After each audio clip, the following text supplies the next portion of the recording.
ഇപ്പോൾ നമ്മൾ ചമ്മന്തി ബജ്ജി ഉണ്ടാക്കാൻ പോവുകയാണ്. ബജ്ജി ഉണ്ടാക്കാൻ ചമ്മന്തി റോളാക്കണം. റോൾ എത്രയും എടുക്കുക, നിങ്ങൾ എത്ര ഉണ്ടാക്കണം അത്ര എടുക്കുക. പിന്നെ അതാ മാവ് പൊയിച്ചാണ് ബജ്ജി ഉണ്ടാക്കാനുള്ള മാവ്. കട്ട പിടിക്കാനൊന്നും പാടില്ല. കട്ട പിടിച്ചാൽ റെഡി ആവില്ല, നല്ല ടേസ്റ്റാവും.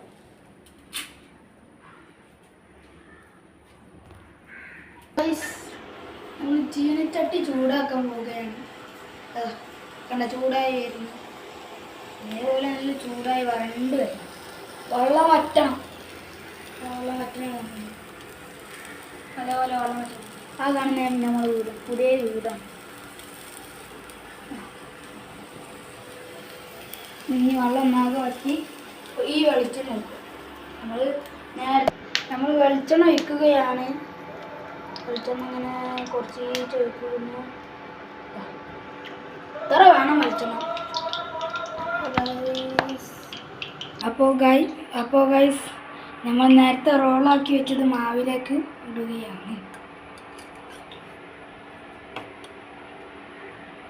അത് കാണുന്നത്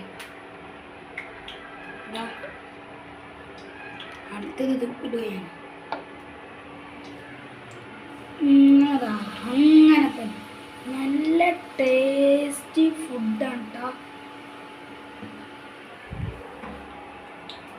അടുത്തത്